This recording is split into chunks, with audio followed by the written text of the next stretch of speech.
Hey, folks, I'm the amazing Vito, and I'm talking to the one and only David Reuben from the Comedy uh, Green Room website. That was the worst intro. I apologize. Did you freeze? No, you did. I froze? Yeah, you're back now. Yeah, a second. It just all of a sudden. Anyways, that was weird. Yeah, technology, you gotta love it. Well, how are things going? Everything's great. And You how feeling better today? Yeah, I appreciate it. Sorry, it's just one of those things that happen. Uh, you can't really do much about it. But No, it's a strange year. yeah, it's been a strange. Do you think uh, the new year will be better, or what do you feel? I'm hopeful. I mean, I would like it to be better. Last year was you know, March, middle of March, I did a show, and a week later, the world was shut down. Me too. And I only got to do. I think I got to do 3 gigs. And when you remember when they just started opening up a little bit, Yeah, and then all of a sudden I quickly got those gigs in there, but it was still half uh like the rooms weren't full. You needed, it was like remember they were like 50 people, that includes the wait staff, and in between that people are doing web shows. They would invite you to do a web show. You look at the web show, you're like, there are 6 people watching this. So I get it, like people are trying to, I think the arts in general, of anything, theater. We all know this. Theater, yeah, stand up, absolutely. anything live has been absolutely, I I mean, should, my family background is music, and I still have a lot of musician friends, and they're in the same boat as we are. yeah. I have a lot of actor friends, but everyone's trying to keep a positive attitude. And, I just posted in my comic of the week an article about taking this time to reorganize your skill sets and to learn new things and polish up old skills and try to be better when we come out of this. And what would you, for people that don't know, Dave has been doing the website for, what is it, 19 years? 20 years now. I I can't was believe it. I was off by a year. Yeah, it's incredible. All right, so before we get into that, let's talk about the website. Uh, Sure. I always get an email from you at least once a month, and you pretty much explain what's going on around town, clubs, right? Yeah, the newsletter came out of the website. It I've been doing comedy since 1983. I was like 2 years old, and when I was starting, I used to collect newspaper articles with the names and addresses of clubs and events and festivals, and I decided to make the website to put everything in one place in 2001. And then out of that came the newsletter. Originally, it was I would just hand it out at shows around Toronto, and then I started sending it out internationally as I got a bigger mailing list, and I just kept it going as Facebook and Twitter and Instagram have taken over, telling people where comedy shows are. I kept the newsletter going because I enjoy sending it out, and I enjoy the feedback, like yourself, and I get feedback from Australia, South Africa, the UK, Italy, Portugal, the Middle East. So everyone seems to like it. So it's a lot of work for me every month. But, during the pandemic, I've just tried to include a lot of stuff about mental health and changing your focus on, dealing with the changes in the entertainment business and keeping a positive attitude. That's really good. That's really good because a lot of people need that. I think it was quite the shock to the system for a lot of people, to just one day, you're working and the next, I mean, it was like something out of a horror movie. They're just kind of, I mean, I couldn't even joke about it. It was just the one comic that when we started to reopen, he was like, "I'm going to do a COVID joke," and I'm like, "Don't mention COVID. We're going to have walkouts, man. Just shut up."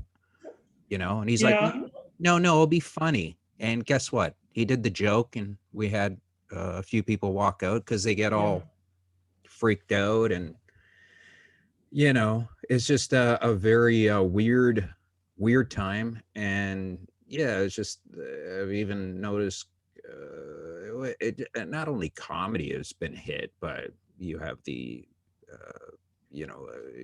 vacation places have been hit, cruise ships, Coca-Cola has laid off people, Bell Media has now laid yeah, off a lot of people. a lot of people. um yes. Well, even you see it. I mean, it's unbelievable. I took a walk yesterday in Toronto from Yonge and Eglinton down to Yonge and King, and just the amount of stores that are papered up and out of business. It's just incredible.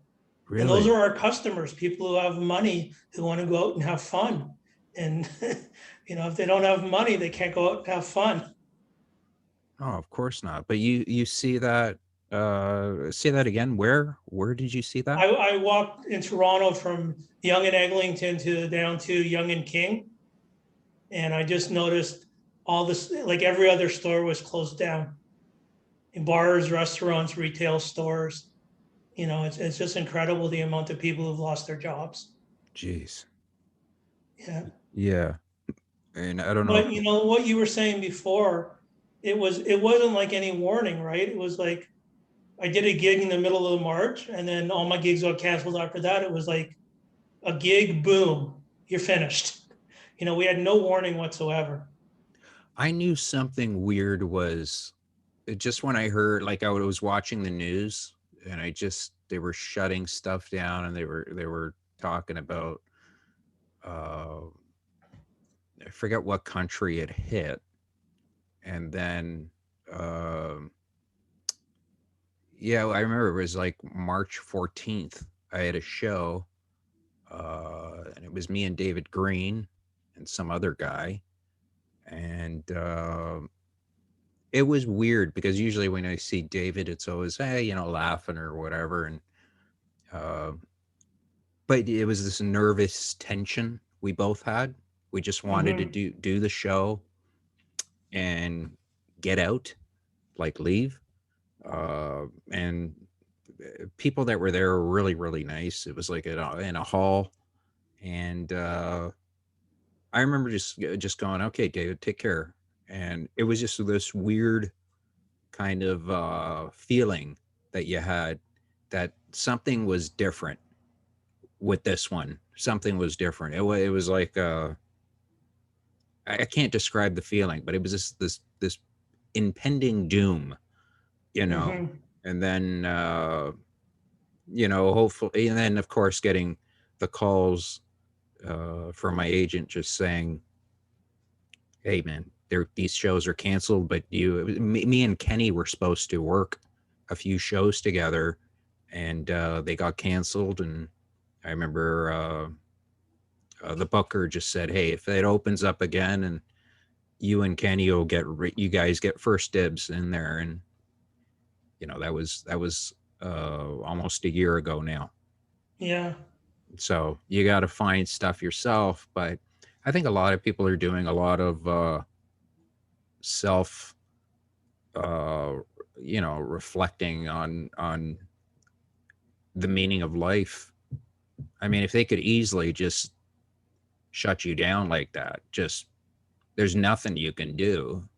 You could fight all you want. I mean, there was what's his name that had the comedy castle. No, the one in not the comedy castle. The one in Edmonton.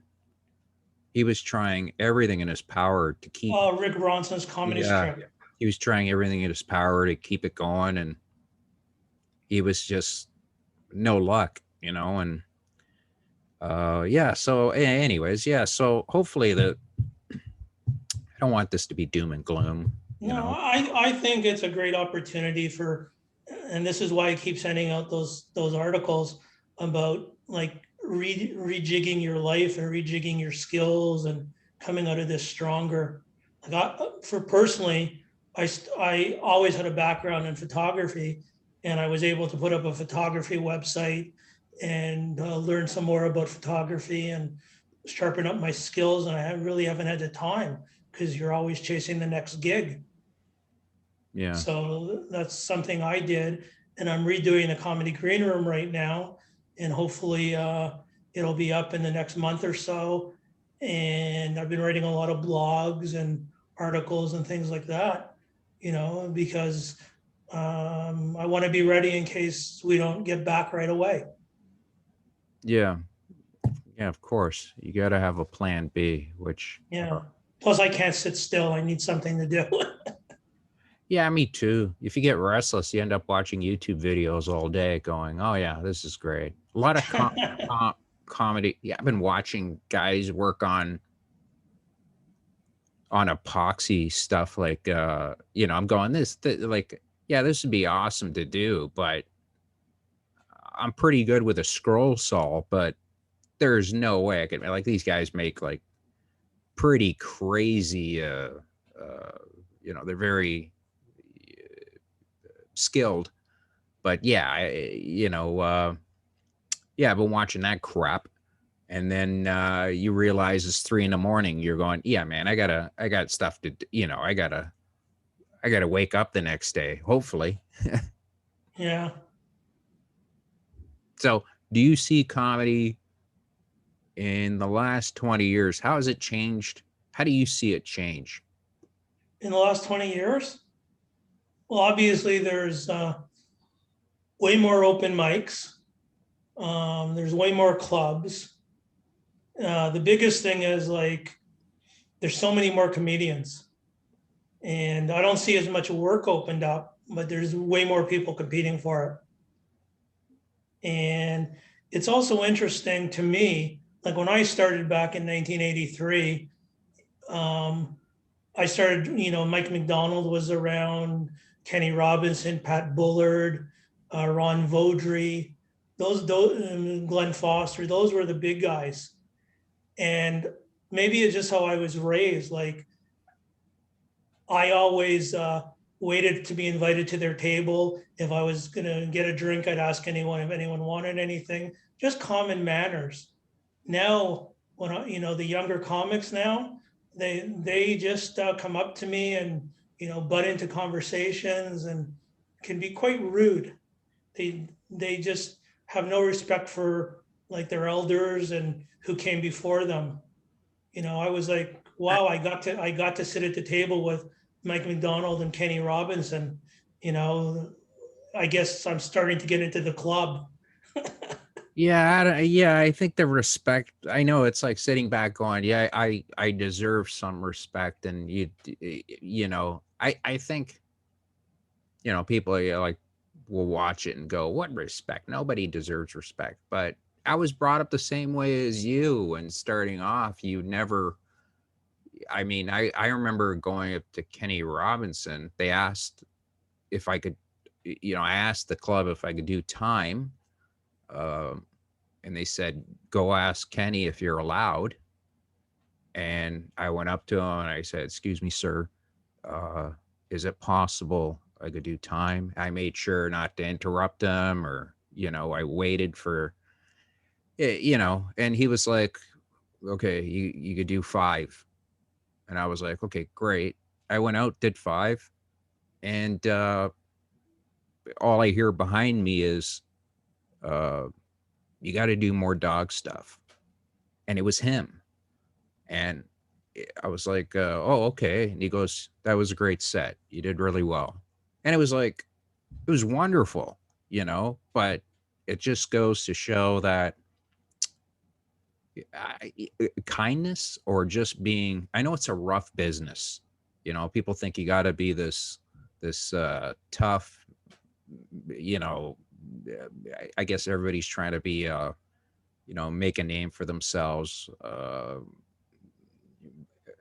I get it, but I think people are losing the whole, you know, uh, like I mean, the last thing to do is if you go on before me, I don't,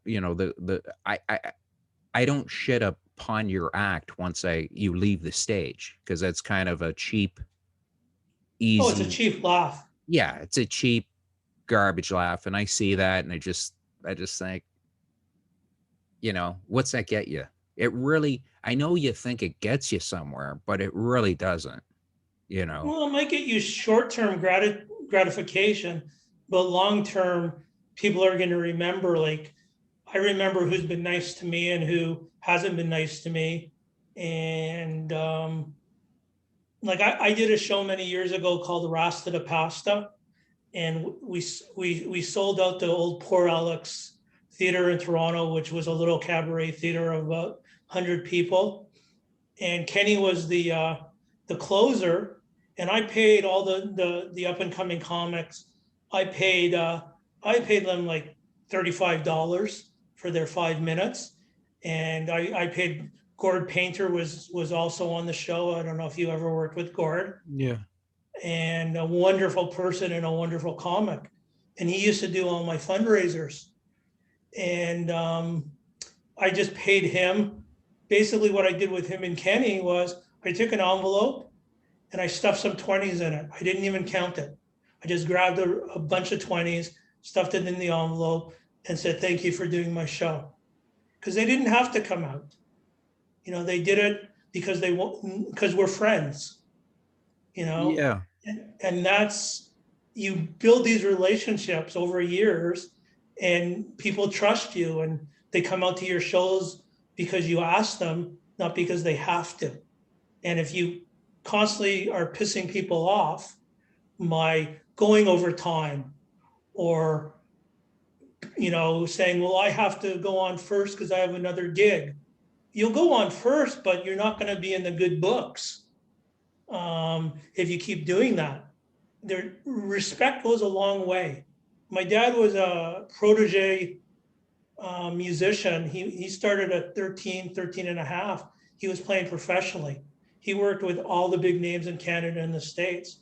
He was always respectful to people. And he told me, you have to be as nice to the janitor as you are to the guy who's headlining the show. And that's the thing I always did. That's how I got all the interviews with Mike McDonald and Kenny Robinson, Gordon Painter.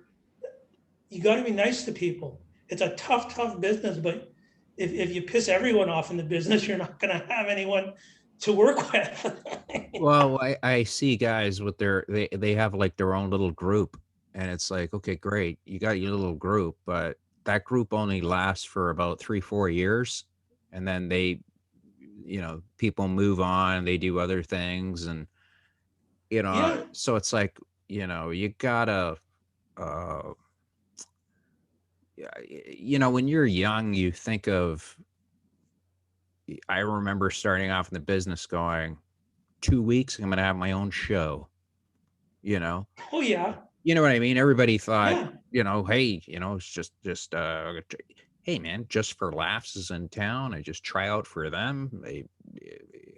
I'll go the same route as Ray Romano and all the other guys, and it's just Seinfeld, and oh yeah, man, got it all. And it doesn't work that way. No, you thought you were going to have the veto sitcom. Yeah. Well, it was gonna But be. everyone thinks that. It was. I was gonna change my name to Horowitz, so that way I would get more work. But yeah, it was just. Uh, Yeah, but then Larry would sue you. no, I'm thinking a different Horowitz. Barry Horowitz from the WWE. No, no, a different one. They always bring him up. They always bring him up on. He's on Curb Your Enthusiasm. Horowitz, brought to you by Oh, yeah, Horowitz. yeah, That guy. So yeah. yeah. And I've But the actually, wrestler Barry Horowitz was always the guy that was like, he was the guy that all the stars beat up when they were just prepping for another show. yeah, yeah. But I worked with Horowitz a long time ago, and yeah. Anyways, yeah, it was fun. Yeah, It he's was, a it, great guy. and then anybody that, um, like, where do you see, how in the 80s, early 90s, anything went. You could have pretty went, got up on stage and said whatever you wanted. And then now it's it's very, you got to be very careful. You also have to do it very well. Yeah, some people don't, but Yeah, I've seen guys. I remember starting off, and there was one guy that was just so. Do you remember when, um, Boris had his own room? of course. Yeah, so Boris had this guy that used to come out, and he was just this loud, obnoxious. He was a guy that you just wanted to punch in the face. He did a couple commercials for the Leafs where Oh, did he? he won tickets, but his whole thing was he would jump up on stage and just yell, like scream into the mic. And I just thought, man, I would just love to punch this guy in the face like nonstop. But yeah, it was just like he was just this rude, and that reminded me of, I don't know, this guy must have thought he was somebody important, but you know, eh, I don't get it. Like back then, this stuff I remember people were saying on stage. These days, unless you're going to say a joke, uh, it's got to be clever, right? Yeah, yeah. So back I then, mean, some of the best are Kenny Robinson and Darren Frost. You know, one of my favorite comics is Terry Clement, who's brilliant. yeah, he's a very nice guy, very humble. But the thing is, that's the thing. Darren Frost is a nice guy off stage. Kenny Robinson is a nice guy off stage.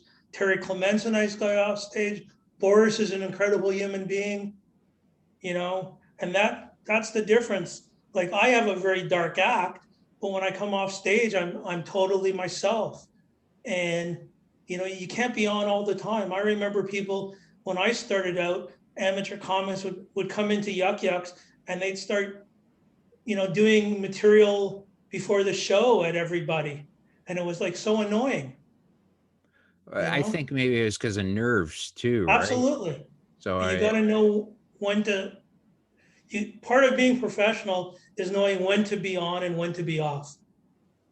You yeah. know, if you're talking about, like, if we're talking about a gig and then we start, and I start doing my whole act for you, and we're trying to do logistics of how we're going to get there and stuff, you're not going to be very happy, nor would I, you know? Who was the guy? Christopher Guest is a perfect example of somebody that, um, people were stunned because they thought he was going to be some silly, comedian and always on, and Yeah,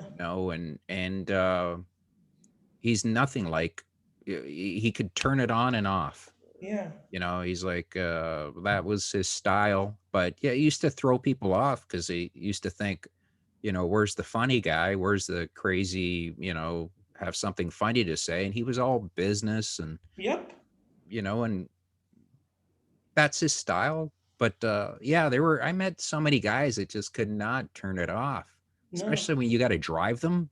Oh God. Oh, man.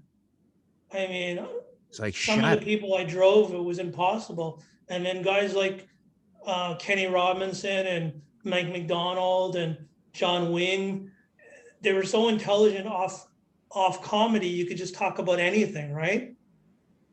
And it was such a more of a pleasure doing a road trip with those people. Then you want to hear a new bit. You want to hear a new bit. You want to hear a new bit. You Oh want to be yeah. on the side of the road.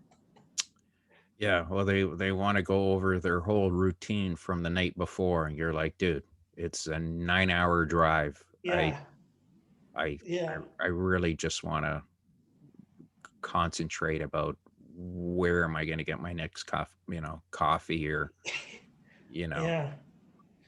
The worst. You You know, ever with the have some? snowstorm, are we gonna make it through the snow and ice? Yeah, Like, that's the best, eh? When you got an yeah. idiot beside you talking and you're swerving all over the place.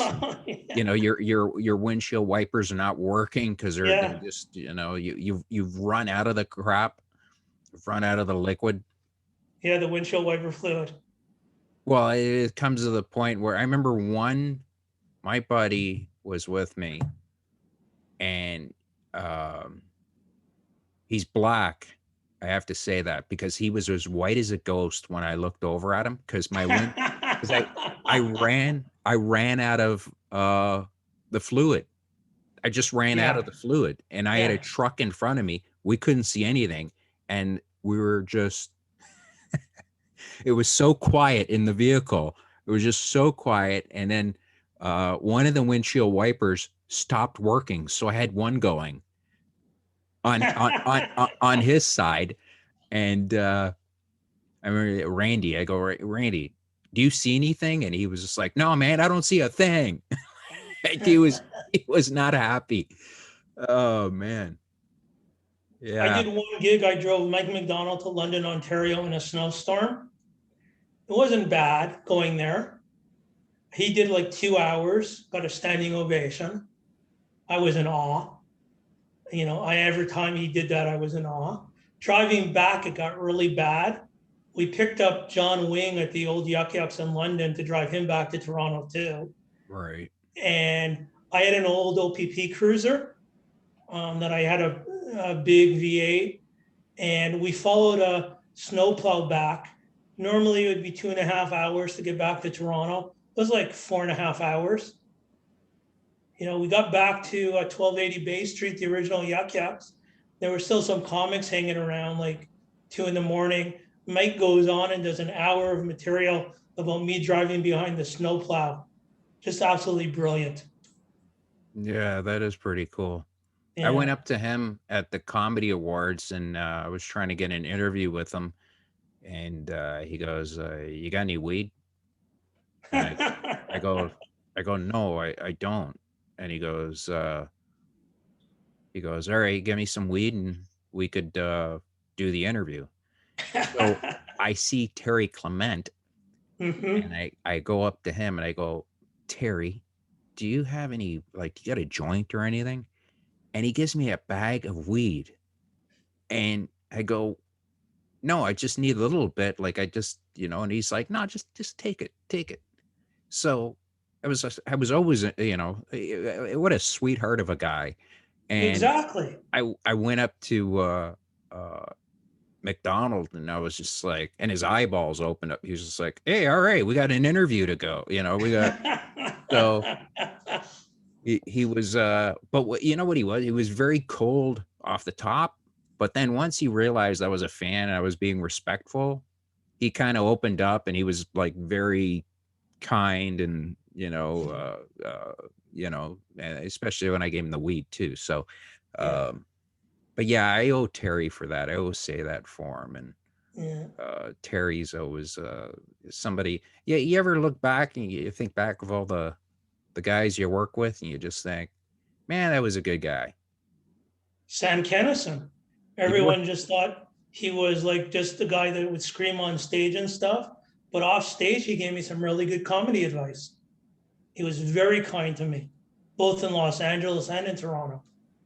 Oh, you saw him in. See, when I started off doing stand up, he was one of the guys that I did, like I emulated. Well, not emulated, but I wanted to get that level of success. But, Sam Probably was, not the level of cocaine. well, it was really weird how things happen. Connie, who passed away, Oh, she had yeah. she had the club here Mm-hmm. in London, Yep. and she told me a story when she met Sam, and she just said, one show, Sam, like she had to pick him up or something, and Sam was with some other girl. They ended up in the elevator, and this is exactly what she told me. She said Sam just he was fried out of his gore, and he just said, "Suck my dick," and he whipped out his dick, and Connie sucked him off. Can you believe that? I believe it. And she just told me that like it was just like it was nothing, and I was just sitting there going, "Oh yeah, that's great. That's really." But yeah. So, anyways, yeah, it was just uh Yeah, but on the other side, like he was really helpful to me, very supportive when a lot of people weren't. He gave me some really good advice. like And what was he like? I interviewed Seika, who was his girlfriend, the yeah, adult star, and she said Sam did something where um they were partying and everybody was doing cocaine, and they were, I guess you would roll up $100 bill. I've never done cocaine, so me either. everybody was rolling up $100 bill and snorting it, and she woke up with everybody. They were sleeping out cold, and she was wide awake, and there were $100 bills all over the place. And she said to Sam, like there's got to be like thousands of dollars just sitting here. And he just said to her, "Don't be stupid. Just pick it up and keep it for yourself." So she would, while everybody was sleeping, this porn star Seika would just take, $100 off of everybody that was out cold. And she just said she cleaned it, like she washed it, she washed the money and kept it for herself. So that was a Sam Kinison advice. Yeah. I kept away from the party stuff because I don't like drugs. But you know, like him, he gave me really good advice.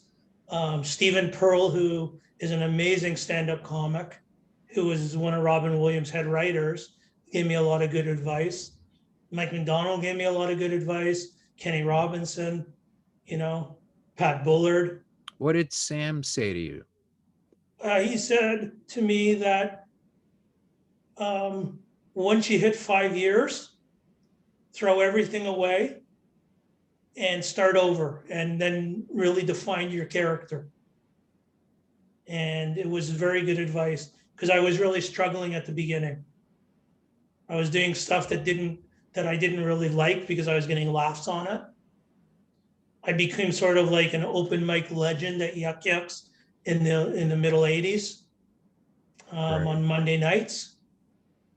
Yuck Yucks at Bay in Yorkville, but I was doing a lot of self-deprecating stuff that I found very demeaning to me, and I have more of a dark kind of mind and more angry kind of mind, but I was doing that stuff. And when I redefined myself, I was a lot happier with my stand-up, Yeah, me and good too. things started happening. Yeah, me too. I completely changed my set, everything, Yeah, the whole persona and everything. yeah, and that's what I did, and that was he kept telling me to do that, you know. Um, because it looked like I wanted to go break out of what I was doing, but I didn't know how. It took me a while to figure it out, but he was very supportive of that. Just be yourself on stage. Just be yourself on stage. That was the hardest thing for me because I was getting all these laughs, but I wasn't really myself. No, I've been there where, and I tell this to young people, and anybody that wants to listen is Yeah, because they have their own mindset. But yeah, sometimes you get somebody that just, if they genuinely know you care, like you've met people that will guide you yeah, purposely the wrong way. Okay. absolutely. Okay. Just to be malicious. There are plenty of people like that. But if you do meet somebody that is genuinely, uh, I remember Dave Miresh when he was starting out. He was always like, was that good? Was that, hey, what did you think of that? Or that wasn't too good. And I go, Dave, who gives a shit what they think? Are you happy? You had them laughing. Okay. And he was just I knew very, he was going to make it. very critical of himself. And it was Yeah, just, but he loves stand up. Like yeah, him and I have a bond he, because we both love stand up so much. yeah, he would play anywhere, but he was very, and that's good to have that. But I just told him, I go, listen, man, are these people paying, like, are these people coming home with you tonight? And he's like, no. And I go, so who gives a shit? As long as you are happy with your set, and nobody is happy 100% with their set. They always think I should have done this, should have done that, you know. But as long as you keep them laughing and you're having a good time, you'll be fine. So yeah, he was a really nice guy. I remember when he was about 40 pounds lighter, skinnier, made fun of me because I was starting to lose my hair. And I just thought, David, that's not cool. You don't do that. You don't do that, man. You know? So, yeah, like, I always had a lot of time for him. I gave him a lot of stage time. The first time he performed in Toronto was at Einstein's, and I said, "Wow, this kid's gonna make it." He was so dynamic, mhm, and I gave him a lot of stage time, and I'm so proud of him. that's very He was cool. always respectful. He was always nice. Who You was the know, who was the guy that I can't remember his name, but he was a piece of dirt. He wasn't a comedian. He was a club owner. Was it the Laugh Resort? I can't remember. well, I got banned from the Laugh Resort, and I wasn't even on stage. No, this guy was a pedophile or something. Years, it was really weird. Was it the Laugh Resort guy? No, I don't think so. Okay, so there used to be a guy in Toronto that was a complete nutter, not a really nice guy, but he ended up years later getting charged for, I guess, child pornography or something. And uh, you ever seen the movie Polar? No. Okay, anyways, there's an actor in it. The lawyer in that movie, I remember uh, getting into a little bit of a argument with this maggot, and the uh, the I look over and the guy has a very original face, and he got into an argument with this guy before me, and he was bent out of shape, and he's an actor, and he's in this movie Polar, because I remember years later I remember going, I know that guy, and he's just got that face on him, and he played, I believe, the lawyer, and he's a nice guy. Well, he was to me, and yeah, the guy that I don't know if it was the Comedy Resort or what it was called, but this guy he got charged for pedophilia or something. Oh, really? Yeah. I thought if you knew the name of the club, because it did close down or something. Uh, anyways, that's a happy story. So, um, with everything being boarded up, how is clubs like? Have you been to the Yucks, and have you been to other, like? Are they doing shows? Are they? Everything in Toronto's closed down. Yuck Yucks Absolute, all the open mic bars. Um, so nothing's going on right now in Toronto. And I guess February 22nd, everyone's going to find out what's going to be opening and closing. And I think Toronto, York region are going to be the last ones to open in Ontario. I believe other parts of the province will start like opening up. I don't know if they're going to allow like entertainment venues to open up yet, but it's been pretty locked down here.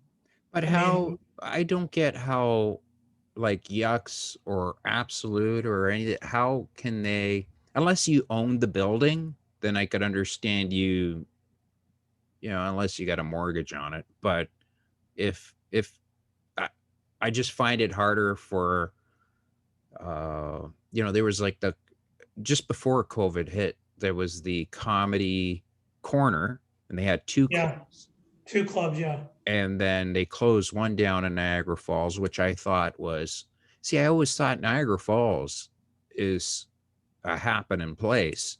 Um, and I thought for sure their clubs would have done well there, but maybe it's just because the rent must have been too much or whatever.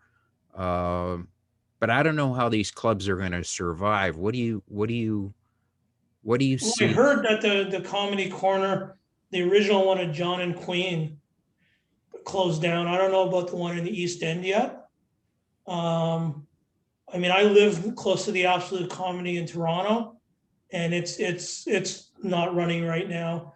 And Yuck Yucks is not running. I don't think anything's open right now. Yuck Yucks across Canada. Do you see them uh, making it over this huge hump? I mean, If that's their landlords are good to them, yeah, but landlords aren't usually that nice to anybody. So no. But I mean, this is extreme situation, right? And landlords are getting money and things like that. So I don't know. I I I, honestly don't I know. hope that um, I hope clubs survive. well, they have to. I mean, if they see, I don't here's want my thing. anyone to lose their business. Yeah, I didn't mean either. But if clubs do close down, as much as that sucks, I believe somebody else will open up, right? Like that's the way I see it. I just think somebody will sit there and go, you know what? Uh, we could open up a club. I mean, I'm not gonna, you know, if you see a Tim Hortons making a lot of money, you buy a franchise, right? I mean, Yeah, so same thing with stand up. I think it's the whole like I hope Mark Sinodinos has got the club in St. Catharines. St. Catharines, and it's a beautiful club, Hmm. you know. And he takes good care of it. He's got a wicked staff, and I just hope that he makes it through because he's got such a. I mean, I was supposed to play there. It was me and Vendetti were supposed to play there, and then there was then again they did the lockdowns again, so Yeah, they had to cancel the shows, and I'm just thinking, you know, for Mark, that's got to be hard. He's got one club, and it's got to be, you don't want to see anybody losing their business, man. Nobody. I don't want to no, see. I don't wish that upon my enemy. I really don't, no, because I really want.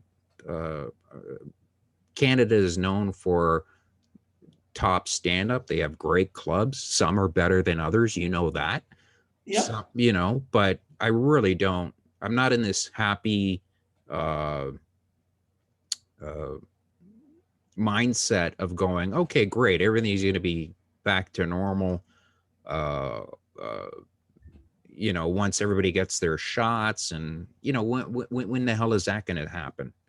You know, yeah. We're so behind everyone else in the world right now with the vaccines. yeah, and that's just again, I have not seen my parents in a year because Yeah, I'm worried that I would give them, make them yeah, ill. They're older, and so it's and been very, it's a viable concern. yeah. So it's been an absolute, uh, mentally you're worried because you're thinking, if you get a call, you haven't seen your loved one in a while. I mean, I had a buddy pass away, a little while ago, and another one passed away about 3 months ago, which was Hmm. very weird, David, because it was um, he was a very healthy person, and then within a couple months, it's gone. Yep, So it kind of mentally uh, could be very painful on your mind because he had two beautiful children, and my other buddy David, um, you know, he passed away. He was younger than me. You know, Hmm. both guys are younger than me, which bugs me, uh, because we all think. I tell this to young people all the time. I go, hey man, what are you, 20, 21, 22, 25? Go do what you need to do, man. Don't be scared of sleeping in your car. If you have a passion, you're young. You know what I mean? Like you're young. Do not the biggest thing that's gonna uh hurt you more than anything is I'm too old, and I cannot, I regret that whole I should have did this, I should have did that. Absolutely. So, I try and tell as many people that will listen, I go, hey man, if you're a young guy, young woman, whatever you are, go do what you need to do, go have fun. If it works out, it works out. If it doesn't work out, it doesn't work out. But it doesn't mean that you don't know the comedy game. And then if you save up a bit of coinage, you could open up a club, see how it works, or you could, what I was doing was I was getting a room, uh, seeing if they wanted live stand up. They said, yeah. I'd have about two or three of these rooms that I would take care of. And it was, as long as I brought people in, they were happy, and Yeah. they were paying me and my comics. That's all I was happy. But if you want to, you know what I mean? Like I'm not Yeah. saying go in there and just gangbusters and buy yourself a club. I'm saying do your research. If you love it, there's ways around it, you know. I mean, when I met Connie, who was she was, the story about her and Kinnison, and but she got me my Letterman audition. Like she pushed hard for me to, Yeah. she wanted me to do this. She would get me gigs at the hospital that paid a lot of money, corporates. So, you know, uh it kind of, and when you're younger, you're thinking those are going to come all the time, you're going to get these every week, and you're going to, you know Right. and it's like, dude, you'll get these every week if you work your tail off, if you, you know a good example is David Green, who's a young Hmm.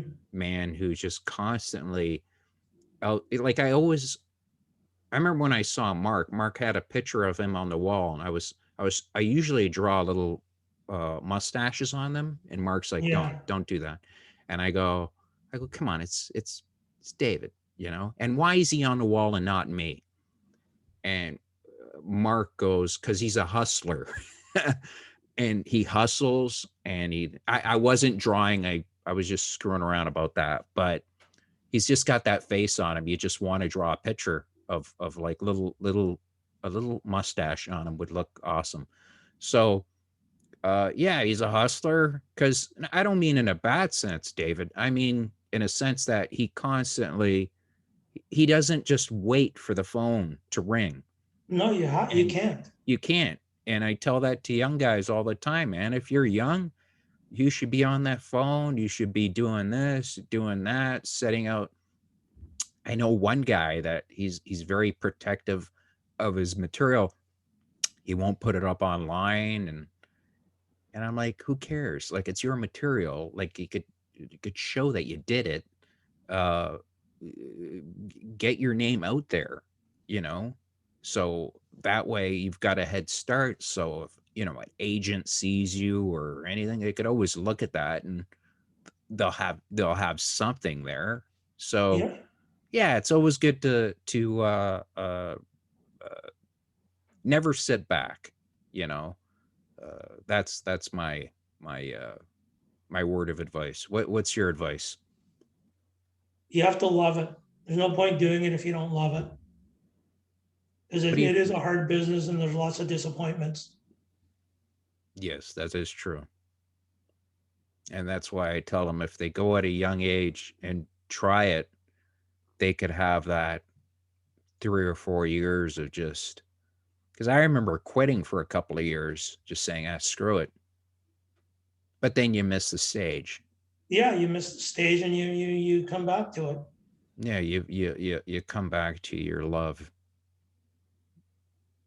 So yeah, so all right. So when you say comics from all over the world, check out the website. You've built this up for 20 years. Did you know it was gonna turn into this? I had no idea. In 1999, I took a free HTML course. I took some other computer courses in 2000. I started it.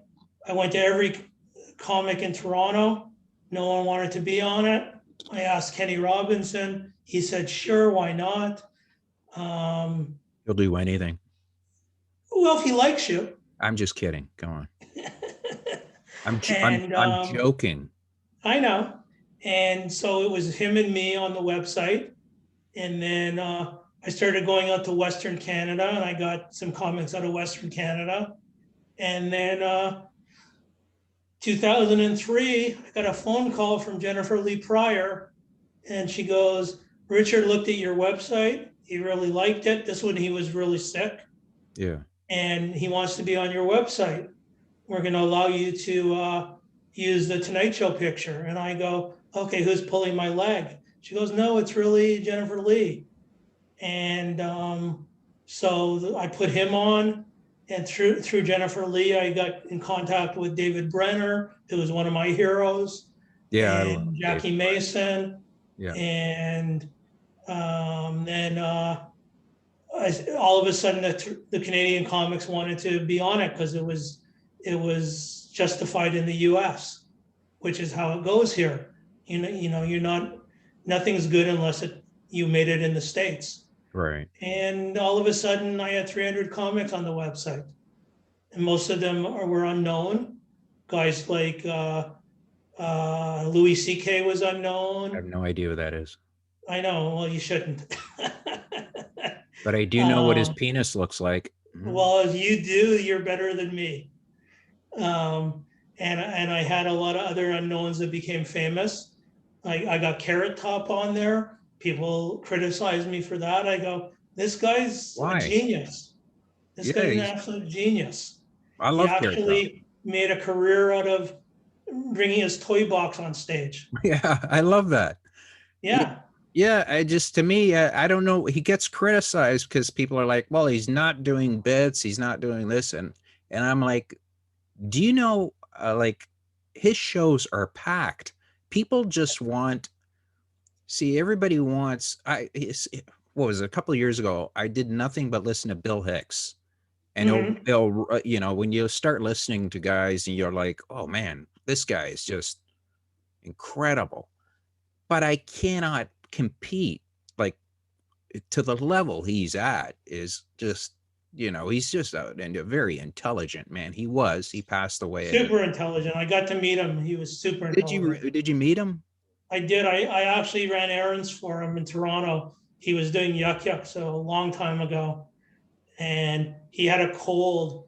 And he said, man, my throat's sore and I'm really feeling crappy. And I said, well, I'll go to the drugstore and get you some stuff and all that. And I did. And he was very thankful. And he normally doesn't let anyone in the green room with him, but he let me in the green room because I was helping him. And then I watched his show and it was unbelievable. Like it was like, wow, this guy is so intelligent. Yeah, he is. That's what I mean. I would listen to him in the car and just go, I don't know. He would feel like a friend sitting beside you, just telling you a funny story, Yeah. and that just to me is, have you ever seen him on stage when he just had some heckler and he just lays into this person? It's an old tape. I think it's from 1986 or something, but he's amazing in this. And what was his famous last lines were he wished he could live longer just to see Dennis Leary die. because Dennis Leary, I think, took a lot of his bits, something like that. So, um, yeah, it's a shame. Yeah, you meet guys like that are Yeah, just that are you know that are they're again, it's a cliche. Oh, they're nice. And then there are some people, I'm not going to mention any of them, like, that are just, you meet them and you're like, man, you are a piece of garbage. yeah, you know like I've met guys that, I've gone on the road with, and they play the whole uh you know sweet loving husband. Meanwhile, they are screwing anything that, and I'm like, dude, why would you put yourself in that position? yeah, Why would you put yourself in that? Well, you're in a fun position, but why would you? I never understood that. Then you find out like 2 years later they got a divorce, and I'm like, no kidding, mm, you know. I mean, and then you talk to a few of them, and they're just absolute knobs. And then others that, have you ever had this where people go, "Oh, this guy's a goof. This guy's a complete goof," and then you meet them, and they're like super nice to you, and oh you're yeah, and yeah, your guard's up. You're just going, "Oh, this guy's going to be a goof to me. This guy's going to be a jackass," and then you just they just talk to you like really nice, and they're kind to you, and I was just like, I walked away going confused, going, "Why wasn't the guy an asshole?" You know, that threw me off. Isn't that weird how some guys, maybe the guy wasn't an asshole, maybe the other guy was just jealous of him. maybe, yeah. Well, Yeah, I've met a guy who uh, he had a guy who he became famous, who was uh, he was an open micer. He would come out, I guess, and then he moved up to being a middle, and he was killing, and he was just doing a number on the headliner, and the headliner, you could just tell. Uh, and this headliner would be, he was one of the first comics to be on Evening at the Improv. So um, I'm not going to mention any names, but he absolutely hated that comedian. And years later, I'll just drop a little hint. Years later, that comedian I saw on Tiger King giving an interview to the guy, the Tiger King guy. So he's done well for himself. But he's also he was always a sweet, nice guy to me. Uh, it always threw me off when people go, "Yeah, this guy's a jerk. This person's a jerk," and they're not. And then you meet people that, and you're like, "Man, that guy, man, I would love to slap the shit out of that guy." Just, you yeah, know, there's some, but I try to keep away from them. I just like positive, nice people in my life, and all the people that I help. I have a few comics that I've helped with their writing and their performance. They're really nice people. that's awesome. Because I was, before the COVID hit, I was trying to do work uh, uh, at least once a month. I was trying to get everybody to come to this comedy loft that I had in London, and I wanted comedians and magicians just do not get along. But what I wanted was the, if you're starting off doing comedy and you needed a hand with it, and you wanted, uh, you know, 15 people to watch and see how, to help you, like if you came out, I would go, okay, David, we're all going to work on some bits, and then we're going to go on stage. We're going to try them out and see how they work. And then I'm going to throw you, you could take what I, if there's a bit that you need help with, here, I'll, this is my idea. Try and, think of this. And I just thought that's something that I think uh, is a nice thing to do. Yeah, Because when I was starting off, there was no You didn't go up to anybody back then and go, "Hey, what did you think?" They'd go, "I was all right," or you really, there was no coconut college where you could sit with a group of people and just go, okay, let's work on something. You got an idea? What is it?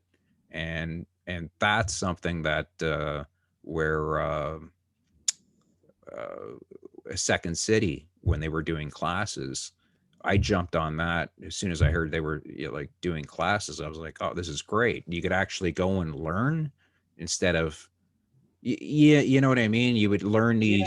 these tricks, and also how you would learn stand up. And I would tell this to all the young guys or girls or whatever, is watch a comic, and don't just do your set and leave.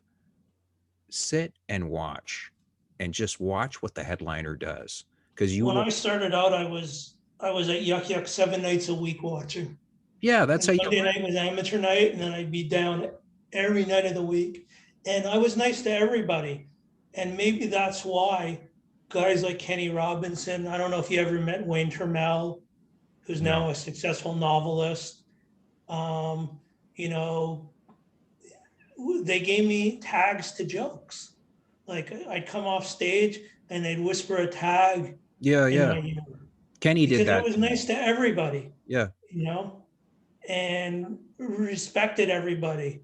To get a tag for Mike McDonald or Pat Bullard or some. I mean, Pat Bullard was such a good guy, and he was so different than me. And I told him, like, I was bombing and he'd go out after me. He'd specifically want to go out after me and do my exact act and kill. What? Pat Bullard would do this? Pat Bullard, He would do your whole act he better would do my better than 5 minutes on he an would do it, amateur night, and do it better than you?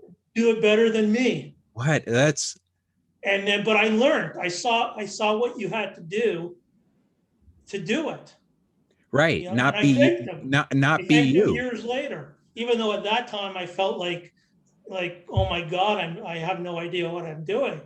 David, you should have toured with him and just go, listen, ladies and gentlemen,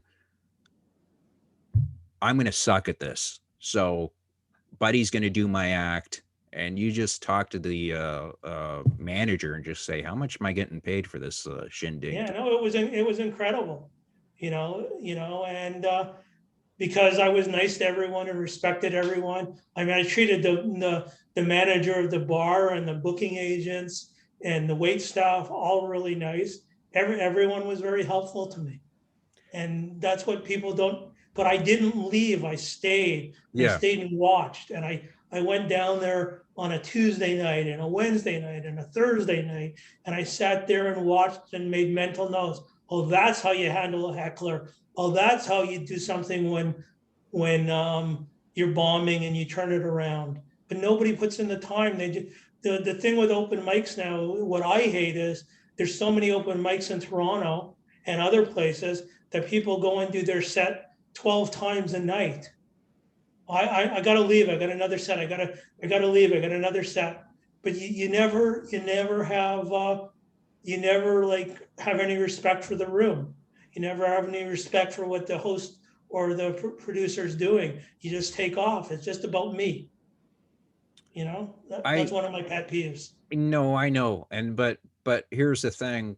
I get why they're doing that, because you want to get, if you're young and you're trying to, I get why their mindset is like that, because they think, I need stage time. I No, gotta I get. understand, Yeah, yeah, yeah, that's but I would tell them, but it's different yeah, I would tell because them, when I started, there was only Monday nights at Yuck Yucks. There's no other shows, so you had to prepare for that like a professional show. If you bombed, you felt lousy the whole week. If you killed, you were walking on air for the whole week. And then if you got on again the next Monday, you had to prepare again. You had to prepare if you were going on. There was no other show. You had to think about your act. And that's what people go and they bomb 12 times a night, but they're not thinking about what they're doing, right? They're just performing for the sake of being on stage. well, they're performing for their friends, seems like half. Exactly. And I'm like, that's And that's this. not a true indication. Yeah, that to me does not. I mean, if your friends are laughing at your bit that they've heard about 1,001 times, then that doesn't, that doesn't really help you out. But if No, if you try something different, I remember Kenny Robinson said something so funny one night. It was me. I won't say who the guy was because he passed away. Um, no, it was Frank. Do you remember? Uh, I don't know whatever happened to him, but remember Frenchie McFarlane? yeah. Okay, so Frenchie went up there and did like this old bit about airlines or something, and this shows you how funny Mr. Robinson is. He went up there next and he said, "Hey, folks, if you want to see the rest of Frenchie's act, you could tune in and watch the History Network." And I swear to God, I laughed for about 20 minutes, and Frenchie thought, he said, "You see that? He's getting a laugh off my bit." And I'm like, "Frenchie, he's kind of making fun of your bit." But I miss those days where it's just, it wasn't a vicious tease, but it was a fun tease, you know? You only got teased if they liked you. Yeah. And that's one thing that I tell a lot of people. If I'm not making fun of you, or, that means I don't like you, you know? Yeah. And If they had no time for you, they just had no time for you. yeah, that's true. But yeah, that is so cool that uh, yeah, that's so cool that you've done this for so long. And I remember seeing, I would get the email and look forward to seeing what you were doing, and that's a lot of work. Yeah. I mean, it started as a page, and then, before COVID hit, the newsletter was like 15 pages. But I'd have like shows in Canada, shows in the States, special shows, charity events, Comedy Monday night in Calgary. I'd have my buddy out in England would have gigs, and I would post that. I'd post stuff in US cities where my friends had gigs, And so how, yeah, like, I mean, that is like quite a lot of work, and it's very detailed. yeah. So the how are like do the people at Just for Laughs work with you, or No, they don't work with me. why? Just like they don't I sit don't there and know. see it's beneficial I for had a them? comedy festival for a few years, for 5 years, The and hog then town? Just for Laughs came into the Hogtown. Yeah, I Originally, remember it that. was the JT Huntley Comedy Festival when JT Huntley passed away, Okay. and then it morphed into the Hogtown Comedy Festival Yeah, I remember that. People just forget that. because You know, JT's family thought I was going to profit on his name, so they started legal action against me.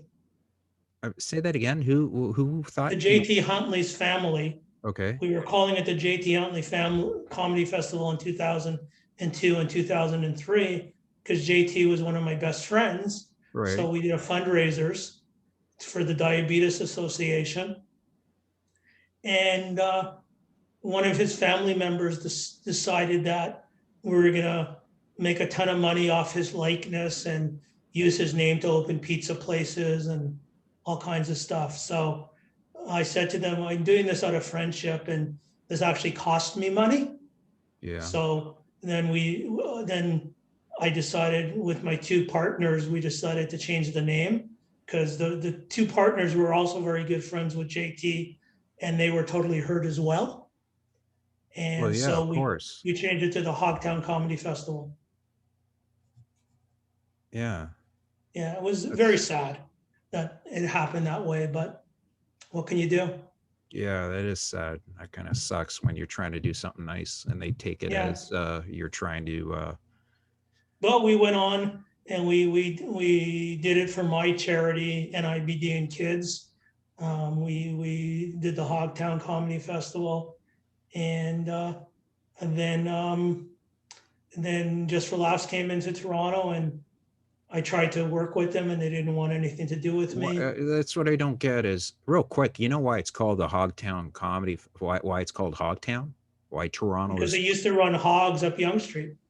Yeah, think about that. Yeah, And if you go yeah, there late at night, ooh, and yeah. you got like I don't know $37, and you could you know. All right, so yeah, a lot of I mean, people don't. I brought in comics from the U.S. I brought in comics from England. Um, it was great. I had people that are big stars now, like Dave Mirage. I have my friend Michael Harrison, who's a touring comic in the U.S. now, was one of the young guys on the show. Um, you know, a lot of people, and plus I had my my big show at the revivals at college and college in Little Italy, and we had like Glenn Foster and we had Kenny Robinson and Boris was there and Simon Cotter, you know, Kate Davis, all good people, all kind people. Gord Painter did it. Yeah, Terry Gordon. Clement. Yeah, It's and fun to work with good people. why? Yeah, well, that's the key thing. There is if you work with good people, you'll be okay. Most of the time, Yeah. you've got a good start. Um, why wouldn't just for laughs say you've done all this stuff and you're pretty much doing 90% of the work? And they told me they were going to bury me. They were going to And bury you. not so nice words and not that nice of words. They said it I in don't know they why. said it in French. How do you say it in French? And no, they said it in English and French. Oh wow. And How do you I say it? said to them, well, didn't you guys start small at one point? Yeah. But, whatever. I just went on to something else. So they said they were going to bury you. Yeah, Well, for what purpose? Like I have no idea. you were competition? I guess so. I mean, they got a lot of funding from the Ontario government. When I went to the Ontario government 6 months before, they told me they weren't going to do any entertainment funding, and then they gave Just for Laughs $400,000. Wow. I just wanted to bring a big name in like Howie Mandel Yeah. or Andrew Dice Clay or Caitlin Colombo, and and I asked them for some money, and they said we're not funding comedy. So Right. And then they go and do that. do that, yeah. Yeah, that's kind of So that's painful. yeah, well, you move on to other things, and like I said, now I've done other things to prepare for the next round of comedy whenever that happens, and that's the way it is. If Yeah, you keep getting knocked down and don't stand up and fight again, you don't get any place. yeah. But I'm just surprised, David, that they wouldn't sit there and go, "You've got quite the you're I quite don't know. established. Why not just bring you on as, and I just thought it'd make things easier." I mean, I worked with the Connecticut. I was an advisor at the Connecticut Comedy Festival. I was an advisor at the Norfolk, Nebraska Comedy Festival. I've done a lot of stuff. Um, I was also surprised years ago when I was banned from Laugh Resort for no reason. I told you, it's that if you were a little boy, you'd be fine. Yeah, but the thing was, my friends were in town. Sherry O'Brien and Brent Butt were in town co-headlining Laugh Resort, and they invited me to the show. And Simon Rakoff was emceeing, who's a friend of mine, Yeah, rack and off. Yeah. he made an innocent joke because I had the Now magazine under my arm. Remember the Now magazine? Yeah. Right? And I was sitting at my table. I was looking at the Now magazine, and just when he went on stage to open the show, he made a joke that I was taping the show. Everyone laughed. These two 6'6" bouncers come up to me and start frisking me. What? looking for my tape recorder. And I go, I don't have a tape recorder. Simon made a joke. He's my buddy. Well, you have to leave because you might That's be taping the show. I go, I came to see Brent and Sherry. We grew up in comedy together. Like, that's what and I'm telling you. they Is the Laugh Resort still and, around? and they actually escorted me out of the bar. Is the Laugh Resort still around? No, it's not. Okay, then it is the guy that I'm talking about. If people know what I'm talking about, is this the guy at the Laugh Resort was a maggot, okay? And he was charged for, I'm pretty sure it was the Laugh Resort that because when you said Simon Rakoff, I remember Simon was always the MC there. Yes, he was. So he was and he's a nice guy too. He's a nice guy. He's a really good comic. Great writer. Yeah, yeah, very clean. Yeah, very clean, very clever, you Yeah, know. but the And I this don't was know. just before Sherry and Brent, when Brent made it big with Corner Gas. This was just before Corner Gas, and he was starting to rise up the ranks. So I went to see them because they were in town. They were living in Vancouver, and it was so hilarious because these two, I'm like 5'3", and these two 6'6" guys come up to me and start frisking me, going, "Where's your tape recorder?" Yeah, I mean, that's what I mean. It's the guy. I'm telling you, I'm pretty I sure don't know if what you're talking about because it, I, it I, it's I the guy did who nothing after that with Lav Resort. I'm talking about. This was a long time ago, and the guy was a like just a piece of dirt. Just the way he talked to people, he Yeah, was just he was a rude piece of dirt. So, yeah. um, what's in the horizon for you? Like what's your next? My next thing, Yeah, what do you got? Like, do you got any? Uh, do you see when things start clearing up? Do you plan on doing a festival, or do you plan on I've like been what? thinking about doing a festival again. I mean, I've been thinking like right now I'm just about finished relaunching the new edition of the Comedy Green Room. It's going to be more article based.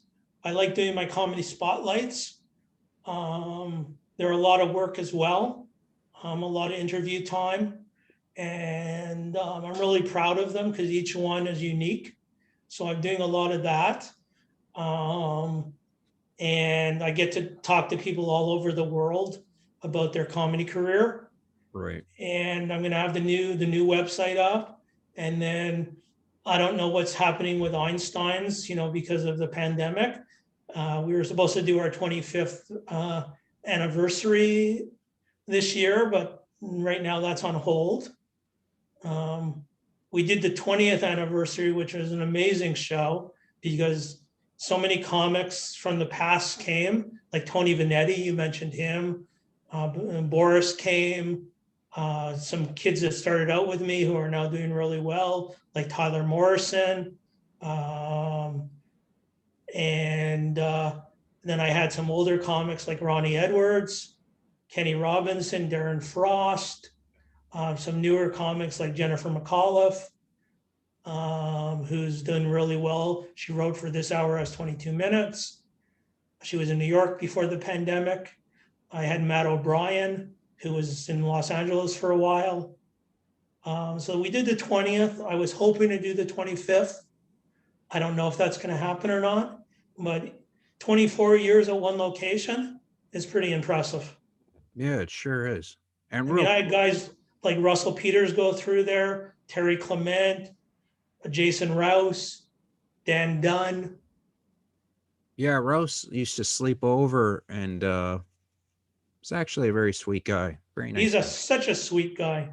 Yeah. He used to bring his kid brother with him when he was starting out. Yeah, I remember. I Ron remember. Jossel started at Einstein's. When you just real quick, when how was it when you went to Los Angeles like the first time? First time it was in the middle 80s. It was incredible. I mean, you had Sam Kinison, Stephen Pearl, Robin Williams. They're all around there. The Comedy Store was the hub of stand up back then. Mhm. It Did you was did absolutely you incredible. did you meet Mitzi Shore? I did not meet Mitzi Shore. I met Polly Shore very briefly. Yeah, I've worked with Pauly Shore a few times. Yeah, yeah. But it was incredible. And the Laugh Factory, you know, I haven't been in a long, long time. That was one of my goals for this year, was to go back to Vegas and Los Angeles. But oops, I should Yeah. have went last year. Yeah. Should have went in 1919. Well, listen, I do appreciate is the website up, David? The website is up, but the new version will be up in a couple of weeks. Okay, well then I'll put a link to it. Once it's up, send me a link to it. It'll be the same link, Okay, thecomedygreenroom.com. so it's the same link? Yeah, it's going to be the same link and everything. It's just I'm refreshing it. Every few years I refresh it. You know, I find more people are enjoying reading my blogs and my newsletter than anything else. So that's what I'm concentrating on. I mean, I've gone through a lot of website analytics to come to this conclusion, what people are looking at. Right. So that's what you got to do. You got to give your audience what they want. Well, So I it's gonna be cool. well, I appreciate your time. No Uh, problem, man. My pleasure. it means a lot. I love interviewing interesting people, and you've been on my Periscope for quite some time. I apologize not contacting you earlier. No, that's fine. You know, there's a lot of people. There's a lot of interesting people in Canadian and international comedy. You For know, I sh- was lucky enough to meet a lot of people through the comedy. Yeah, and hopefully we'll keep going strong. I hope so. It will. It will. Yeah. All right, folks. Well, I've been talking to David Rubin of the Comedy Green Room website. I'm going to put a link at the bottom. Check it out, and in a couple of weeks, it will turn into something better, I'm sure. And David has been a fixture of Canadian comedy for a very long time, as you could see. And he's done a service because he has a passion for the business that I wish more people had, you know. But um, so I thank you, and a lot of comics uh, uh, have the same sentiment of thank you for all the work that you do. Well, thank you. You know, I love it. Okay. If you have your job that you love, it's not really work. Yeah, I hear that all the time, but I never really understand that. All right, listen, it's been a blast. I'm the amazing Vito. David, thank you so much. Be good. Thank you.